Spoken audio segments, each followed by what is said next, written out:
C'est tout à fait normal dans une société, disons, moderne de donner des médicaments.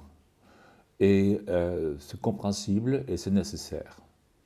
Par contre, cette dépendance donc des médicaments ne soutient pas beaucoup l'être et crée une dépendance. Et là, nous avons besoin aussi des médecins qui peuvent effectivement même faire confiance aux psychothérapeutes tel que moi je le conçois, mais un psychothérapeute qui est formé et qui connaît pas uniquement comment pratiquer, mais qui a un diagnostic par rapport les borderline, c'est-à-dire les personnes qui sont presque sur la falaise, et les personnes qui sont pré-psychotiques et psychotiques.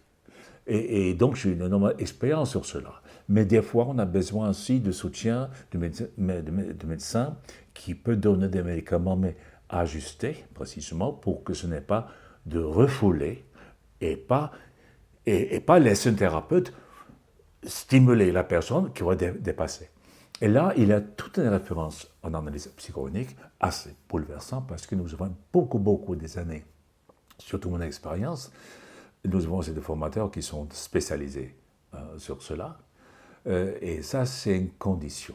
Et cela demande quand même une formation très sérieuse. Et si nous pouvons garder une éthique dans la formation, et éthique par rapport les attitudes par rapport aux clients, et aussi une éthique par rapport aux maladies, pour que nous, on ne va pas prendre des clients qui devront être traités d'abord, réduire les médicaments, pour que c'est possible de le soutenir. Et ça, c'est quelque chose de nécessaire. Voilà. Est-ce que tu aurais un conseil pour les couples qui souhaitent entreprendre ensemble une entreprise au long cours? Oui. Quand j'étais plus jeune, c'est que tout récemment, hein, bien entendu, c'est très... voilà. Quand j'étais très jeune, pardon. Voilà, maintenant, c'est toujours jeune. C'est la première chose que nous vivons souvent, c'est la fusion. Donc, fait un premier mariage, si vous voulez divorcer, peut-être vous avez perdu dans l'autre. Ok, c'est fait. Maintenant, ne faites pas ça pour le deuxième tour. Autrement dit, pour moi, la relation intime et le couple et tous les engagements cela implique, pour moi, sont basés par différenciation. La différenciation. Donc, pour moi, c'est effectivement une approche. Et dans cette approche, il y a un moment donné où ça commence à devenir un moment de fusion. Où oui, d'accord. Mais il y a un moment donné où une personne va bouger, se reprendre pour ne pas se perdre dans l'autre. Et qu'est-ce que l'autre va faire? C'est l'autre, et c'est rare que c'est au même moment. Donc, A et B. A va suivre B, et B se sent envahi, ou se perdre, à tort, à raison. Et la personne recule, et A continue, B plus loin, et A quitte la région. Voilà, nous avons un couple qui est tout à fait ordinaire. Est-ce que cela va être une rupture? Ou est-ce que ça va être une différenciation, un respect? Ou est-ce qu'effectivement, ils vont se remettre et ils vont se coller? Je pense qu'une relation qui se colle, c'est très difficile de décoller. Et c'est très facile de connaître et déconner. Donc moi, je trouve que là, c'est quelque chose de précieux par rapport au couple. Et qui n'a pas de problème dans le couple, c'est quelqu'un qui essaie de mentir. Parce que nous ne pouvons pas être toujours d'accord avec l'autre. Maintenant, qu'est-ce que sont les problèmes qu'on peut avoir? Est-ce que c'est le narcissisme primaire ou le narcissisme secondaire? Freud. Narcissisme secondaire, c'est comment, c'est moi qui le dis comme ça, mais il a indiqué cela, comment je vis que l'autre me vit. Si je vis que l'autre me vit que je suis bien, je suis bien.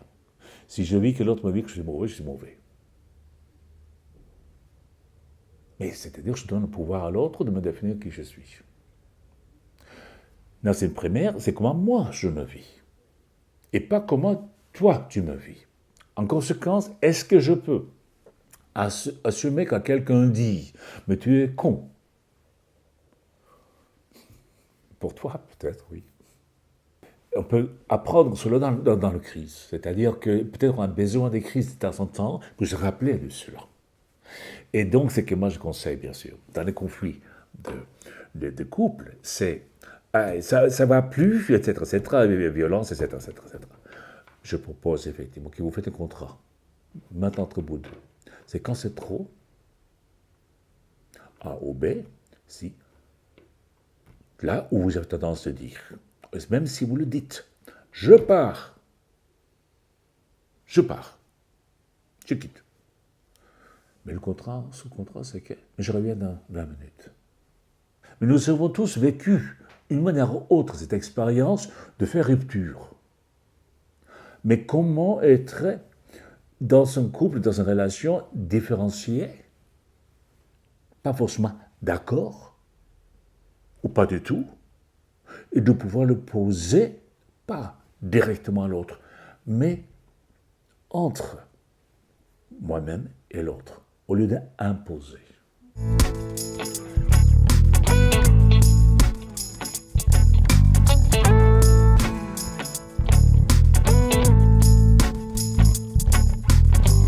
This morning wakes my heart, getting out of bed is start.